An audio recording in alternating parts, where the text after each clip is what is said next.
Halo, kembali lagi bersama Rukodes, Ruang Coding dan Desain. Nah, untuk video kali ini kita akan sedikit membahas nih, dan nanti kedepannya juga kita akan membuat project sampai clear ya, gitu. Jadi projectnya itu project desain ya. Jadi kita ngedesain nanti untuk dengan menggunakan Photoshop. Nah, untuk pertama-tama kita bakal kenalan dulu nih ya guys ya. Mengenal tuh apa sih Adobe Photoshop itu dan toolsnya itu apa aja gitu kan. Jadi tools itu semacam senjata kita nih nanti untuk buat desain di Photoshop tersebut kayak gitu ya. Jadi dengan tema ini kita mengenal Adobe Photoshop dan penggunaannya dalam desain komunikasi visual. Nah, ini mungkin buat anak DKV juga bisa masuk join untuk belajar ya. Kita masuk saja langsung. Nah, Photoshop ya, sedikit penjelasan tentang Photoshop ya. Photoshop adalah salah satu perangkat lunak grafis yang paling populer dan sering digunakan di industri kreatif. Dalam dunia desain komunikasi visual ini ya. Nah, Adobe Photoshop itu tuh menjadi alat yang sangat penting guys. Nah, untuk mengolah gambar, membuat grafis dan juga menghasilkan karya visual yang menakjubkan ya. Dalam materi ini kita ini akan nanti kita akan menjelajahin ya, untuk dari fitur, terus toolsnya, terus apa aja tools yang sering kita pakai nanti gitu kan. Nah, terus apa aja sih tools-tools yang ada di Adobe Photoshop. Nah, nanti ntar kita simak baik-baik, lebih tepatnya kalian terus ikuti video ini ya. Oke, kita lanjut. Nah, contoh nih ya, contoh dari project yang pernah kita buat tuh seperti ini. Ini the poster yang dapat dibuat nanti juga di Adobe Photoshop ya. Nah, ini poster tentang belajar ya, poster tentang belajar. Terus juga apa sih, yang kedua ini iklan, seperti iklan ya guys ya. Jadi iklan komersil ya, non komersil. Jadi kayak memanfaatkan masa muda, hindari narkoba gitu ya.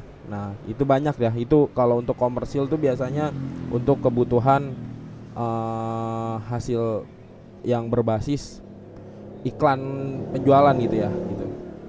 Oke, kita lanjut masuk ke intinya. Nah, kita membuat dokumen baru nih. Nah, di sini nih ada yang namanya bar gitu kan ya. Bar itu tuh terdiri dari ada file, edit, image, layer, type, select, filter dan lain-lainnya. Nah, ntar kita coba nanti semua dari bar tersebut ya. Itu banyak fungsinya dan itu ada beberapa fungsi lainnya gitu. Nah, pertama kita mau buat file dari Adobe Photoshop ini ya, atau mungkin yang disebut namanya canvas gitu ya. Nah, pertama itu kita bisa klik preset size. Nah ya kan, terdapat pilihannya kan, kita klik file new ya. Di file itu ada new, terus terdapat pilihan beberapa image size. Nah, itu tuh kita atur nih dari sebelah gambar kanan ini guys. Nah, jadi ada yang di gambar kanan ini nih, ada yang namanya panjang, tinggi, resolusi. Nah, itu tuh untuk mengatur size yang namanya dari kanvas tersendiri gitu. Ada wide, ada height, ada resolusi, ada mode gitu. Nah, kalau mode ini itu bisa dibilang ya, dari kanvas kita sendiri, kita mau pilihan kanvas yang mana kayak gitu. Nah, terus ada pilihan kontennya gitu. Nah, ada background color transparan. Oke, kita bisa lanjut lagi ya. Nah, di sini ada pengenalan tools dan lingkungan kerja Photoshop. Nah, setelah kita tadi klik file dan kita klik new dan kita buat kanvasnya gitu kan, panjangnya, tingginya, lebarnya, dan untuk apa namanya, kontennya ya gitu. Konten kanvasnya itu berbasis apa, white atau bisa juga transparan gitu atau PNG ya. Nah, karena kita memilih white tadi. Nah, di sini terdiri dari yang namanya ada 4 ya. Ada toolbox, menu bar, dan juga palette layer, dan juga area canvas. Nanti area canvas ini untuk kita buat ngedesain ya. Kalian juga tentu ini catat kalau bisa di buku kalian dan sambil dengerin terus penjelasan saya untuk mengenai Adobe Photoshop sendiri gitu. Buat apalagi yang buat pemula, baru belajar, baru masuk Adobe Photoshop. Nah, bisa ikuti terus video ini. Dan kalau bisa terus ikuti, kunjungi terus channel kita ini ya, gitu, Rukodes gitu. Oke, kita lanjut lagi. Nah, di sini ada tools box, fasilitas untuk mengedit atau memanipulasi image dengan tool yang ada. Nah, kita tadi mau ngejelasin tentang tools nih ya kan. Nah, ada beberapa tools tuh, ada move tools, ada selection tools gitu kan, ada brush tools, nanti kita jelaskan. Nah, ada menu bar tadi yang kita bahas sudah. Terus ada palette layer. Palette layer itu biasanya digunakan untuk tempat-tempat ya, layer-layer mengumpulkan suatu layer-layer ya. Itu dapat digunakan untuk menampilkan, merubah atau menghapus objek yang ada pada kanvas gitu. Jadi suatu kumpulan layer yang ada di kanvas tersebut guys gitu. Jadi kalau misalkan nanti kita mau nambahin gambar atau nambahin elemen gitu, kita bisa tambahkan di situ. Dan juga ada kanvas, area yang digunakan untuk meletakkan objek atau gambar atau elemen desain kita sebut nanti. Oke, kita bisa lanjut saja. Nah, di sini ada palette layer ya. Palette layer untuk mendapatkan, menyunting dan mengolah gambar atau grafik dengan mudah. Kita bisa menggunakan palette ya. Tadi kita jelaskan. Terus ada yang namanya palette karakter. Nah, palette karakter digunakan untuk mengatur format karakter sehingga mempermudah dalam pengeditan dan manipulasi tulisan. Biasanya kita pakai ini nanti untuk mau ngerubah teks font, atau mungkin font miring, atau mungkin nanti fontsnya yang lebih gede, atau mungkin font kapital di awal terus yang kecil di akhir gitu kan. Itu bisa. Atau mungkin mau ngerubah warna fonts itu sendiri, itu karakter. Ya, ini palette karakter ya. Nah, di sini nanti kita akan membahas, oh ya aku lupa toolsnya kelewat kayaknya. Nah ya ini. Nah tools ini biasa kita gunakan ya, desainer itu biasanya buat gambar atau desain tuh semuanya ada tools. Ini senjata kita guys. Jadi kita kalau ingin kita pengen mau jadi desainer atau desain grafis gitu kan, atau mungkin desain animator, animasi gitu ya, itu bisa senjata kita di Photoshop ini ya, itu tools gitu ya. Nanti kalian yang mau PDF-nya atau PowerPoint-nya kalian bisa komen di kolom komentar ya guys ya. Nanti aku kirim langsung gitu. Oke. Nah, di sini ada beberapa sedikit penjelasan. Move tool untuk memindai seleksi kanvas yang sedang aktif, dan marquee tools untuk membuat seleksi berbentuk elip atau kotak. Nah, contohnya kalau move tools itu biasanya kita ada gambar nih untuk mengubah. Nah, ini tools yang namanya 1000 umat gitu ya. Misalkan kayak mau narik gambar, memindahkan gambar itu dengan move tool. Jadi namanya kan udah move tool ya guys ya. Nah, jadi itu tools yang dipakai 1000 umat gitu. Jadi selalu terpakai, nggak pernah nggak kepake gitu. Ini yang kunci utama, move tool. Nah, jadi kalau misalkan di gambar itu kayak kita mau memindahkan suatu barang gitu ya namanya. Terus dipindahkan ke A ke B gitu dengan move tool gitu. Marquee tools. Nah, ini nih salah satu bentuk seleksi yang biasa udah jadi gitu. Sebenarnya seleksi itu bisa pakai yang namanya pen tool. Cuman kalau pen tool itu dia lebih mendetail dari lekukan dan lurus suatu gambar gitu ya. Itu bisa pakai pen tool. Tapi kalau cuman udah ada bulat, kotak, rectangle gitu kan, nah bisa pakai marquee tools ini guys gitu. Jadi kita kalau mau seleksi sesuatu nih, kita mau memotong gambar atau mau mengopi gambar, menyalin gambar gitu ya, atau membuat gambar double gitu, bisa dengan marquee tools gitu. Lasso tools untuk seleksi bebas. Nah, biasanya kalau lasso tool itu biasanya seleksi bebas itu seperti kayak contoh kita penggunaannya itu seperti pensil guys ya. Pensil kita mau tulis-tulis, nah, ntar berubah langsung jadi yang namanya seleksi ya. Ada garis-garis kayak jalan zebra cross gitu. Terus ada magic tools, membuat seleksi berdasar kelompok warna. Nah, magic tool ini biasa dipakai ketika kita mau seleksi nih. Nah, namanya jadi dari Photoshop ini udah mulai banyak perkembangan. Terus juga sebenarnya udah magic tool ini udah lama ya, dari CS lah malah. Ada Photoshop CS tuh. Mau CS3 atau ke bawah tuh sebenarnya udah ada kayaknya. Nah, magic tools ini dipakai ketika kita mau seleksi sesuatu gambar yang namanya kayak gambar orang nih ya guys ya. Nah, terus dipakai untuk gambar orang tuh kita seleksi sampai badan, terus sampai kepala gitu kan. Ya kan, daripada kita pakai pen tool untuk buat ngikutin jalur tracknya itu, lebih baik kita pakai magic tool itu. Cuman kekurangan pasti ada kelebihan, ada kekurangan gitu. Kenapa kekurangannya? Kekurangan dari magic tool ini kita tidak bisa leluasa untuk buat seleksi gambar tersebut gitu. Pasti ada yang namanya minus. Mungkin kalau orang yang udah profesional bisa menggunakan ada elemen-elemen nanti yang ada di barnya nanti gitu. Entah itu mau diduplikat gambarnya, terus kita kita brush lagi, atau kita pakai yang namanya eraser tool biar rapih gitu, atau mungkin mau pakai smoothie juga bisa gitu ya.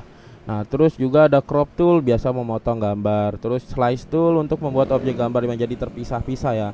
Terus ada brush tool untuk menggambar dalam bentuk kuas ya. Kayak misalkan kita mau gambar nih pakai brush tool gambar bentuk kuas itu. Terus juga ada brush tool juga tuh ya. Nah, sorry salah aku yang stem tool ya, stem tool. Stem tool itu juga membuat duplikat gambar. Contoh kayak di badan atau di kulit orang ya. Kayak gitu ada yang namanya jerawat gitu. Jadi kita mau menyamakan suatu gambar ke gambar yang A. Misalkan nih kita mau copy bentukannya bentukan B gitu ya. Tapi yang A itu kita ganti ke B gitu ya, objeknya, dua objek ini nih. Nah, itu tuh kita bisa pakai nanti gitu. Jadi stem, jadi ntar kita samakan yang bentuk objek A ini menjadi B gitu. Nah, apa namanya, ada history brush tool untuk membuat undo secara terus menerus gitu. Jadi kembali. Nah, eraser tool yang tadi saya bilang untuk menghapus objek. Terus paint bracket tool. Nah, ini nih untuk memberi atau merubah warna objek menjadi grafik. Nah, terus juga ada smooth tool menggosok, menggambar atau mencoreng ya area tertentu dari gambar atau foto seperti efek sapuan jari, telunjuk dan lukisan. Ada juga doily tool untuk mengatur pencahayaan. Pen tool untuk membuat jalur kurva dan objek dengan bentuk kompleks dan presisi tinggi. Horizontal tools biasanya juga untuk membuat mendatar. Nah, terus horizontal itu kayak tulisan ya, teks gitu ya. Nah, selection tools untuk memindahkan kanvas ya, seperti tadi ada move tool kalau itu membuat mau seleksi kanvas, jadi ada gambar yang kita mau pindahkan gitu. Nah, terus rectangle untuk membuat kotak, segi empat, lingkaran dan custom. Terus juga ada hand tool untuk memindahkan objek atau gambar. Jadi kalau misalkan kita zoom terlalu dekat terus kita mau geser-geser, kita nggak usah kembali unmin zoom lagi gitu. Nah, terus ada juga zoom tool ya. Tadi aku bilang zoom itu untuk membuat mengezoom gambar biar lebih kelihatan gitu kan. Mungkin kalau layar kita kecil atau gimana, nah kita bisa pakai zoom tool ini guys. Nah, jadi kita zoom ke gambar tersebut, terus kita lebih bisa leluasa. Contohnya kalau kita mau gambar pakai pen tool gitu kan, jadi biar lebih leluasa, jadi nggak miring, nggak lurus gitu. Ada eyedropper untuk memilih latar belakang atau foreground and background gitu. Jadi ini untuk menentukan nih yang objek dan belakang dari objek tersebut gitu ya. Ada foreground and background gitu lah ya. Ini salah satu dari tools, penjelasan tools ya yang ada di Photoshop guys. Nah, mungkin nanti kita seiring berjalannya video ini dan kita terus membuat project dari Photoshop, nah ntar mungkin kalian bakal paham apa sih penggunaan tools ini. Nah, ini kita pengenalan dulu atau fundamentalnya dulu dari Photoshop gitu ya. Jadi jangan lupa terus subscribe, ikutin terus videonya, like and komen kalau misalkan kalian ingin mau materi-materi yang kita sampaikan nanti. Kalian ingin PDF-nya kah atau ingin PowerPoint-nya gitu untuk kalian baca-baca nantinya ya. Terus kita lanjut ke palet layar tadi udah, kita palet collector udah. Nah, di sini kalian sedikit ada pepatah ya dari dalam memulai. Nanti ketika kita baru memulai seni kok nanti ketika banyak nih ada yang komen ya kayak Kak kan kalau kita seni itu takutnya ada yang jiplak gitu kan, atau atau meniru gitu kan. Nah, itu tuh padahal kan kita pengen melihat gitu kan. Kayak kita ada yang namanya sistem ATM gitu ya. Itu amati, tiru dan modifikasi kayak gitu. Nggak apa-apa sebenarnya kalian meniru suatu karya kayak gitu. Tapi misalkan gini, kita baru pertama kali belajar gambar atau belajar mendesain gitu ya. Nah, contoh lah desain kan, karena kita kan masuk dalam seni digital ya. Nah, terus kita mau ngedesain suatu logo gitu kan. Kalian nggak apa-apa ikuti dulu suatu logo tersebut sampai jadi bener-bener jadi. Tapi jangan cap itu punya kalian kayak gitu. Kecuali nanti ketika kalian udah bisa, cara kita nih ngedesain nih begini nih, toolsnya dengan ini nih, tuh terus pakai ini nih caranya, gitu. Nah, besoknya nanti ntar kita bisa memodifikasi desain tersebut menjadi desain kita ya gitu ya, menjadi desain kita gitu. Kalian nggak apa-apa. Jadi mungkin aku sedikit baca sedikit ya dari PowerPoint ini. Meniru adalah kesenian ya. Satu, pada buku yang aku lihat ya, Still Like an Artist tuh, yang pernah aku baca, by Austin Kleon ya. Nah, di situ tuh ada tertulis kata-kata yang keren nih guys. Ada pepatah yang bertuliskan ya, "Don't just steal the style, steal the thinking behind the style." Nah, jadi tidak ada yang benar-benar orisinal ya. Jadi seni itu tidak ada yang benar-benar orisinal, dan bahwa seniman hebat selalu mencuri ide tapi mengolahnya menjadi sesuatu yang baru dan unik. Kayak gitu. Yang tadi aku bilang, kita boleh meniru dulu nih ya gambarnya ya. Terus gambar tersebut tuh kita kita lihat dulu, amati nih. Nah, mungkin kalau yang udah profesional ya, dia mengumpulkan suatu desain dari 1 sampai 10 ya, 10 desain nih tuh.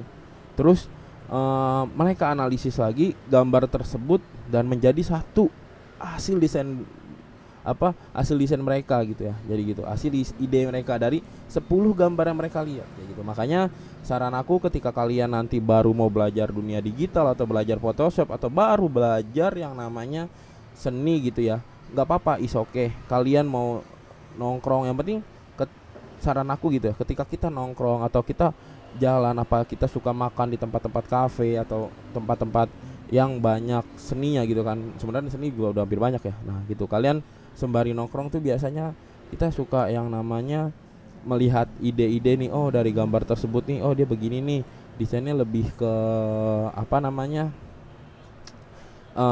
minimalis, oh dia nih lebih simpel nih gitu kan, gitu ya kan, nggak apa-apa begitu.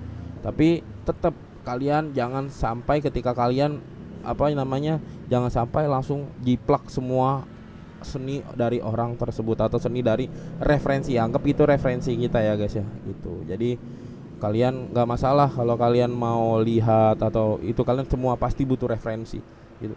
Bahkan saya pun juga masih butuh referensi desain begitu. Jadi nggak ada seni yang benar-benar orisinal kayak gitu ya gitu. Itu pun pasti tumbuh dari A bertumbuh ke B, ke C, ke D, dan pada awalnya dasarnya dari A semua kan kayak gitu. Jadi mungkin kalau nanti ada yang mau ditanyakan, silahkan kalian di kolom komentar, dan ada yang mau belajar lebih lanjut pun juga silahkan. Nanti kita episode setiap minggu pasti ada.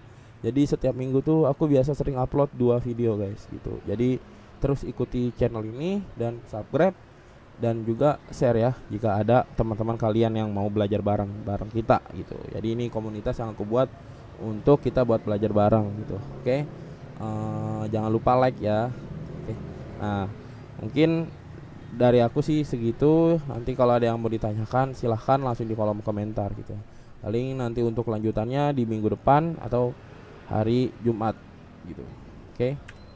Nah, ini nanti salah satu gambaran yang kita akan mau buat videonya nanti gitu. Project tutorial dasar membuat teks dan menyeleksi background image, membuat shape dan memberi efek di layar style gitu ya. Ini project nanti yang kita akan praktekkan di episode selanjutnya kayak gitu. Oke. Karena sekarang ini video yang ini kita buat untuk pengenalan dulu ya gitu, pengenalan dari teks dari ini. Nanti baru kita melanjut ke praktek kayak gitu. Kita belajar fundamentalnya dulu, introduction-nya dulu, pengenalannya dulu gitu. Oke, yang apa ada di Photoshop tersebut. Oke, sekian dari saya, mungkin itu aja, dan jangan lupa subscribe, like, and comment. Thank you.